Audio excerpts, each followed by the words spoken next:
Okay, Kathy, I have found a 4 card spread, and it is supposed to be, your soulmate, but I don't know. I mean, I'll just leave it as, your next partner, and we don't have to make it so grandiose as that because I'm not sure how I feel about soulmates. I've heard different theories about that there's more than one, and just, I don't know. I do think, though, that it should be somebody who's respectful and who really is, appreciative of you as you are and wants to be with you at all times. I mean, maybe not every second of every day, but just consistently. So, let's see for Kathy.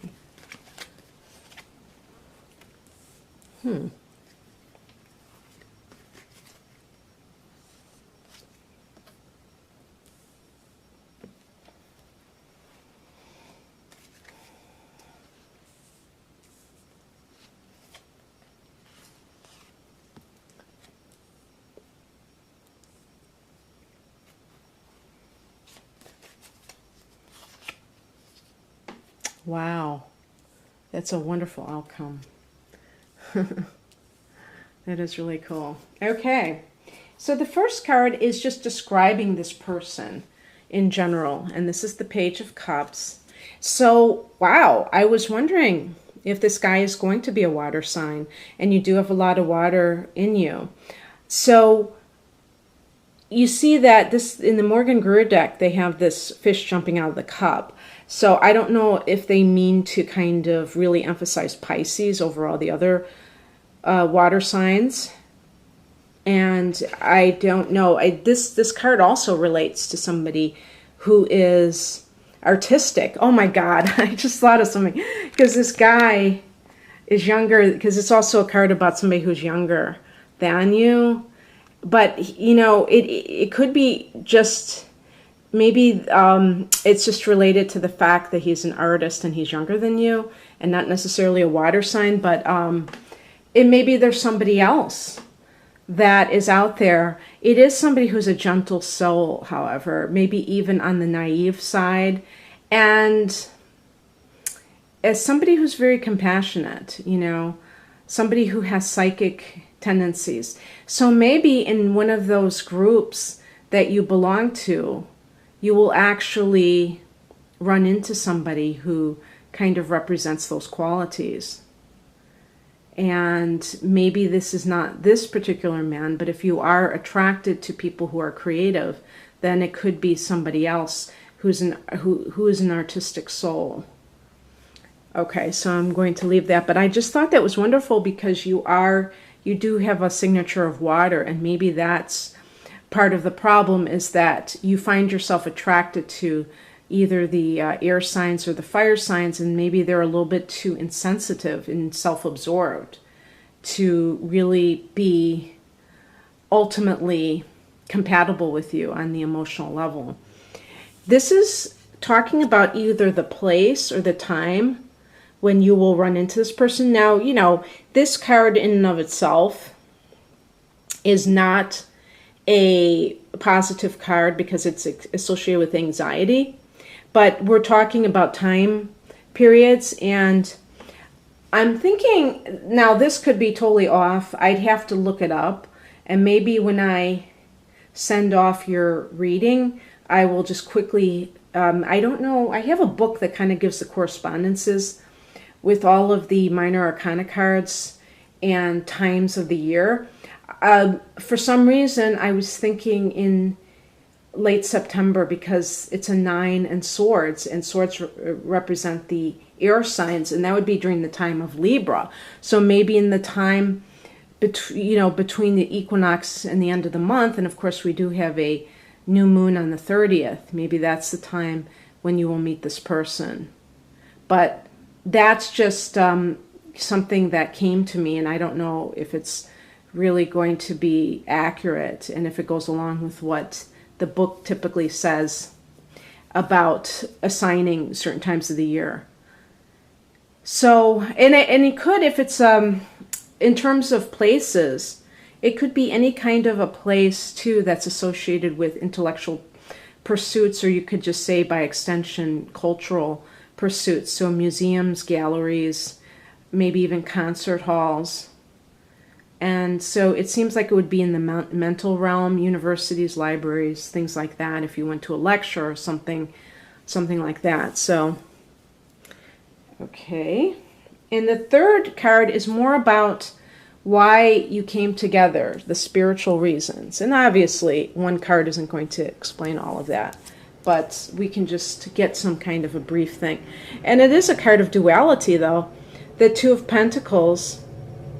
And the Two of Pentacles is about balancing. I mean, you know, the actual card is related to balancing one's finances and, you know, other issues that involve practical matters. It could indicate somebody who is thinking of traveling or will travel long distances over a body of water as depicted in the picture. But in this specific context, and you see, because of it having pentacles, it may mean that there's a duality between the earth and that you see the water behind it, where you have to learn how to have a relationship that is both practical and still has the spiritual component. Maybe if you, both of you, have a tendency to have relationships that are just too imbalanced in one direction, either too materialistic or too kind of in la la land, either fantasy or I don't know about spirituality, but anything that's ungrounded and not really realistic. But you know, you also cannot have a materialistic relationship. You always have to have that. It's like the I think it's the Star card, where the woman is like the water bearer, like it's associated with Aquarius, and she has one foot in the water and she has one foot on land. And it's really, you know, honoring that balance within the relationship so that you can have a tangible relationship where the two of you have what represents the, you know, I was going to say the physical pleasures of life, but everything that has to do with just the worldly things that we enjoy doing, and yet at the same time has those that spiritual connection that the water represents. So that's maybe, you know, if you had a tendency, and I was thinking about that guy that guru guy that you had issues with, and how that might have been too much in the other direction, I don't know. But, you know, come to think of it, I thought he was a little bit of a horn dog, so maybe that wasn't the case. And then the final card is the where the relationship is going. And of course, this is like the yes card. This is the card related to the sun. It's your sun's ruler, Leo. And it's everything to do with love, the fifth house, you know, just joy, creativity, feeling that sense of positivity in your life again. And it might be because you've met somebody who really connects with you on all levels. And so it's hard to say anything more about the sun card. It's number 19. So, okay, there again, you know, I'm talking about if it is at the end of September or in the third week, maybe it's the 19th, that period of time, and that would be right after the full moon in Pisces, which is your moon sign. So, very interesting. So that's a very positive read.